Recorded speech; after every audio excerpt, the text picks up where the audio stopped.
سنا بھی ہو، ایک بہت ہی عمدہ قرات کا جو ریکارڈ ہے قاری عبدالباسط عبدالصمد کا، وہ یہیں سے چل کر سورہ فاتحہ کی قرات کر کے ایاک نعبد پر آ کر رکتا ہے۔ الحمدللہ رب العالمین الرحمن الرحیم مالک یوم الدین ایاک نعبد۔ گویا کہ یہاں یہ سورت بالکل ہاف ہو گئی ہے۔ 3 آیتوں میں اللہ کی حمد ہے، ثنا ہے، تمجید ہے، جس کا نتیجہ ہم تیری ہی بندگی کرتے ہیں، تیری ہی اطاعت کریں گے۔ لیکن اب اس کے بعد سوال ایاک نستعین، اسی کی جو استعانت کیا درکار ہے ہمیں؟ ہدایت۔ ہدایت سب سے بڑی استعانت ہے، ہدایت ہی تو سب سے بڑی مدد ہے۔ اہدنا الصراط المستقیم صراط الذین انعمت علیہم غیر المغضوب علیہم ولا الضالین۔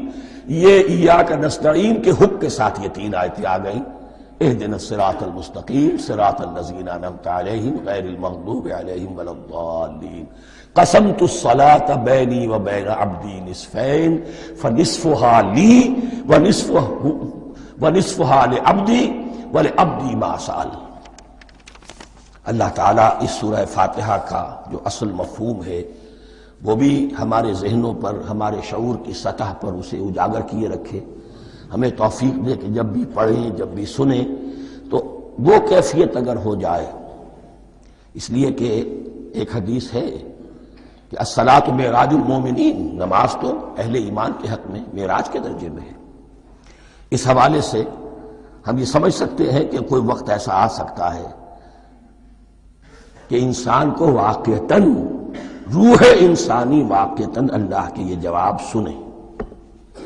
انہونی بات نہیں ہے یہ، ہوتا ہے خطاب آخر، اٹھتا ہے حجاب آخر، کرتے ہیں خطاب آخر، یہ تو ہوتا ہے۔ مخاطبہ الہی، یہ تو میں نے عرض کیا کہ ثابت ہے، مخاطبہ، محادث اور تحدیث اللہ بندوں سے کلام کرتا ہے۔ اب آئیے بسم اللہ الرحمن الرحیم، اب یہ سورہ بقرہ شروع ہو رہی ہے۔ سورۃ البقرہ جو 286 آیات پر مشتمل ہے، تقریباً 2.5 پاروں پر پھیلی ہوئی ہے۔ ہر شخص جانتا ہے کہ یہ قرآن حکیم کی حجم کے اعتبار سے سب سے بڑی سورت ہے، لیکن یہ معاملہ صرف حجم کا نہیں ہے۔ نبی اکرم صلی اللہ علیہ وسلم نے اسے سنام القرآن قرار دیا ہے۔ آپ نے فرمایا لکل شیء سنام، ہر چیز کی ایک چوٹی ہوتی ہے، جیسے اونٹ کا کوہان ہوتا ہے۔ وسنام القرآن البقرہ، سنام القرآن، قرآن کی چوٹی جو ہے وہ سورۃ البقرہ ہے۔ یہ نوٹ کر لیجئے جو میں نے کل آپ کو جو مختلف مکی اور مدنی صورتوں کے گروپوں کے بارے میں بتایا تھا کہ یہاں سے اب پہلی منزل بھی شروع ہو رہی ہے اور پہلا گروپ بھی شروع ہو رہا ہے، اور اس کے ساتھ جو اگلی صورت آئے گی وہ اس کا جوڑا ہے، سورہ آل عمران، جس کی سب سے نمایاں علامت یہ نوٹ کیجئے، یہ بھی الف لام میم سے شروع ہوئی، اگلی بھی الف لام میم سے شروع ہوگی۔ اس کے بعد 2 صورتیں مدنی اور ہیں، لیکن ان دونوں میں نہ حروف مقطعات ہے، نہ کوئی اور تمہیدی کلام ہے، براہ راست خطاب۔ سورہ نساء میں یا ایھا الناس اور سورہ مائدہ میں یا ایھا الذین آمنوا، کوئی تمہیدی بات نہیں، کوئی حروف مقطعات نہیں، براہ راست خطاب۔ وہ ایک جوڑا ہے سورہ نساء اور سورہ مائدہ، اور یہ ایک جوڑا ہے سورہ بقرہ اور سورہ آل عمران۔ سورہ بقرہ اور سورہ آل عمران کو نبی اکرم صلی اللہ علیہ وسلم نے الزہراوین بھی قرار دیا ہے۔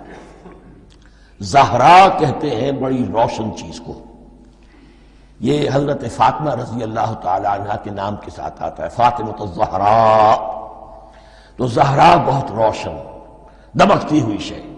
الزہراوین، یہ 2 نہایت دمکتی ہوئی صورتیں ہیں جو قیامت کے دن 2 بدلیوں کی شکل میں ظاہر ہوں گی، حضور نے فرمایا، اور جو لوگ ان صورتوں سے محبت کرتے تھے ان پر سایہ کریں گی۔ اللہم ربنا اجعلنا منہم، ہمیں اللہ تعالیٰ ان میں شامل فرما دے۔ اس سورہ مبارکہ کو 2 حصوں میں تقسیم سمجھیے۔ ویسے تو یہ کہ رکوع آئیں گے، پارے بھی بدلیں گے اس میں، لیکن حصے 2 ہیں۔ پہلے حصے میں اصل روح سخن سابقہ امت مسلمہ سے ہے، یہود سے، بنی اسرائیل سے۔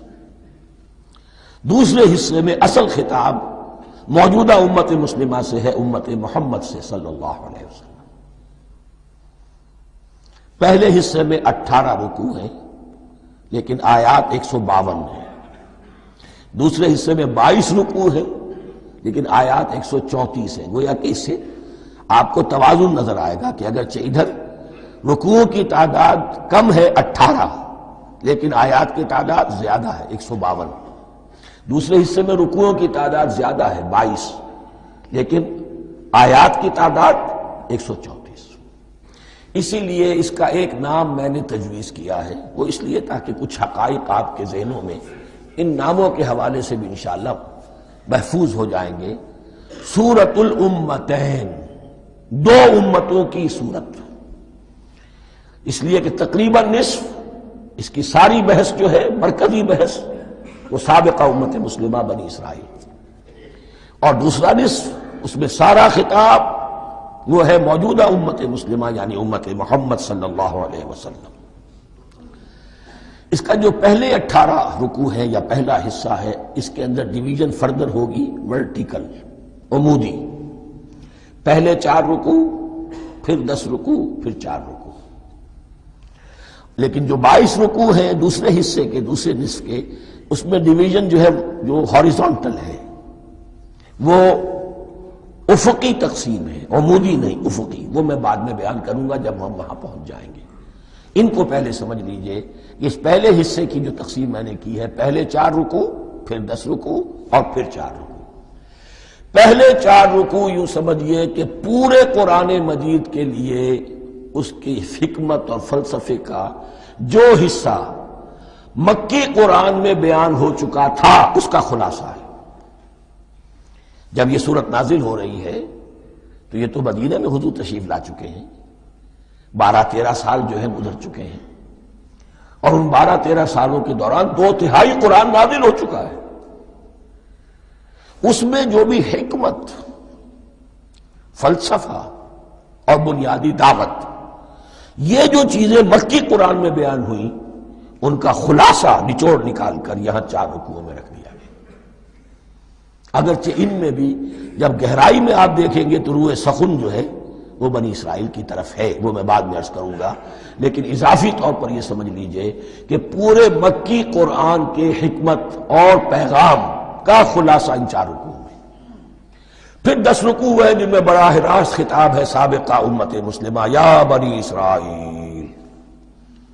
اس کے بھی 2 حصے ہیں، پہلے ایک رکوع میں دعوت ہے، بڑا انداز اس کا بڑا پیارا ہے، اس میں دعوت ہے، ایمان لاؤ محمد پر صلی اللہ علیہ وسلم، اور اس کے بعد 9 رکوع ہیں ملامت کے، ملامت، تنقید، تم نے یہ کیا اور یہ کیا اور یہ کیا، ہم نے یہ احسان کیے، یہ احسان کیے، یہ احسان کیے، تم نے یہ ناشکری کی، یہ ناشکری کی، یہ ناشکری کی۔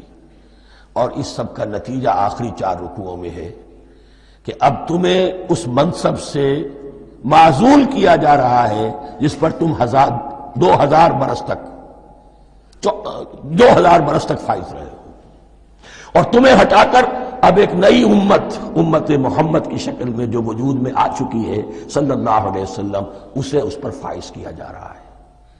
اور اس کی علامت کے طور پر اسے میں کہا کرتا ہوں کورونیشن، تاج پوشی، ایک امت معذور، دوسری امت اس کا نصب ہو رہا ہے، اس کی تاج پوشی کے لیے سمبل، علامت کیا ہے؟